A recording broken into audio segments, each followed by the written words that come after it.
ಕಾಂಗ್ರೆಸ್ ಸರ್ಕಾರದ ಮುಖ್ಯಮಂತ್ರಿನ ಮಾಡ್ತಾ ಇದ್ದಾರೆ. ಅದಕ್ಕೆ ನಾವು ಮುಖ್ಯಮಂತ್ರಿಗೆ ನಾವು ಮೊನ್ನೆ ಹೇಳಿದ್ರಿ ಕರಿಮನಿ ಮಾಲೀಕ ಯಾರು ಅಂತ ಹೇಳಿ, ನಾನೇ ಇವತ್ತು ನಾಚಿಕೆ ಆಗ್ಬೇಕು. ಸರ್ಕಾರಕ್ಕೆ ಮಂತ್ರಿಗಳಾಗಿದ್ದಾರೆ, ನಾಚಿಕೆ ಆಗ್ಬೇಕು. ಅವ್ರ ಮಂತ್ರಿನ ಕಾಪಾಡಕ್ಕೆ ಯೋಗ್ಯತೆ ಇಲ್ಲ, ಮಂತ್ರಿ ಕಾಪಾಡಕ್ಕೆ ಯೋಗ್ಯತೆ ಇಲ್ಲ ಈ ಸರ್ಕಾರದವ್ರಿಗೆ. ಮಾನ ಮರ್ಯಾದೆ ಇಲ್ಲ ಸರ್ಕಾರ. ವೈಯಕ್ತಿಕ ಜವಾಬ್ದಾರಿ ಕೂತ್ಕೊಂಡ್ಬಾರ್ದಲ್ಲಿ, ಮಾನ ಮರ್ಯಾದೆ ಇದ್ರೆ ಮಂತ್ರಿನೂ ಕೂತ್ಕೊಂಡ್ಬಾರ್ದು. ಏನು ಸದನಕ್ಕೆ ಅಗೌರವ ತಂದಿದ್ದಾರೆ. ಒಬ್ಬ ಮಂತ್ರಿಗೆ ಸಹಾಯ ಮಾಡೋಕ್ಕಾಗಿಲ್ಲ ಅಂದ್ರೆ ಯಾಕೆ ಕೂತ್ಕೊಂತೀರಾ ನೀವೆಲ್ಲ ಮಂತ್ರಿಗಳಾಗಿ? ನಾಚಿಕೆ ಆಗ್ಬೇಕು ಮಂತ್ರಿಗಳು ನೀವು. ನಾಳೆ ನಿಮ್ಗೂ ಆದ್ರೆ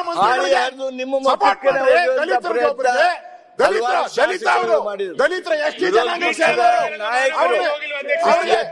ಮಾತನಾಡೋರು ಅವರು ಸಹಿತ ಕಾಗದವನ್ನ ಬೀಸಿದ್ರು. ಈ ಕಾಗದವನ್ನ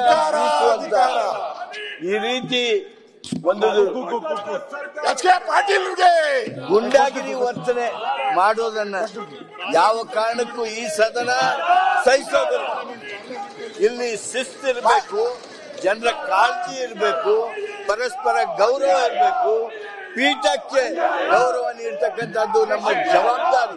ಅದು ಕಾನೂನು ಹೌದು, ನಿಯಮನೂ ಹೌದು, ನಮ್ಮ ಕರ್ತವ್ಯನೂ ಹೌದು.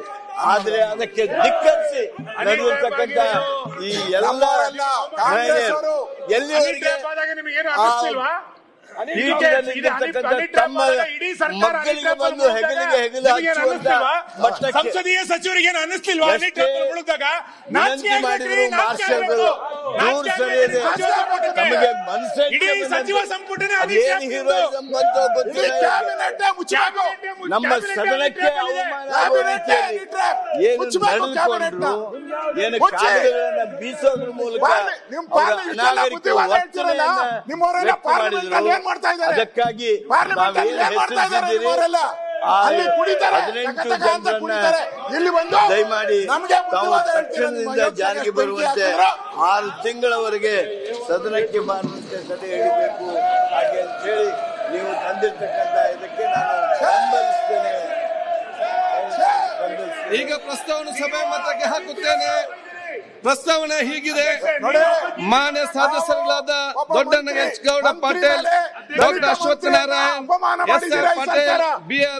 Basavaraj, M R. Patil, Channabasappa, B. Suresh Gowda, Umanath Kotian, Sharanu Salagar, doctor Shailendra Beldale, C K. Ramamurthy, S. ಪಾಲೇಶ್ವರನ, ಹರೀಶ್ ಬಿ.ಪಿ., ಡಾಕ್ಟರ್ ಭರತ್ ಶೆಟ್ಟಿಬಾಯಿ, ಮುನಿರತ್ನ, ಬಸವರಾಜ್ ಮುತ್ತಿಮೂರ್, ಧೀರಜ್ ಮುನಿರ, ಡಾಕ್ಟರ್ ಚಂದ್ರು ಲಮಾಣಿ ಇವರುಗಳು ಈ ದಿನ ಸದನದ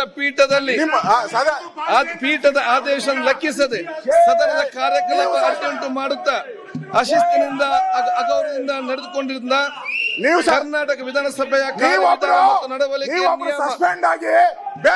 348ರ ಮೇರೆಗೆ ತಕ್ಷಣ ಜಾರಿಗೆ ಬರುವಂತೆ 6 ತಿಂಗಳವರೆಗೆ ಸದನಕ್ಕೆ ಬಾರದಂತೆ ತಡೆ ಹಿಡಿದು ಅಮಾನತು ಮಾಡಬೇಕು. ಪ್ರಸ್ತಾವ ಸಭೆ ಮುಂದೆ ಇದೆ.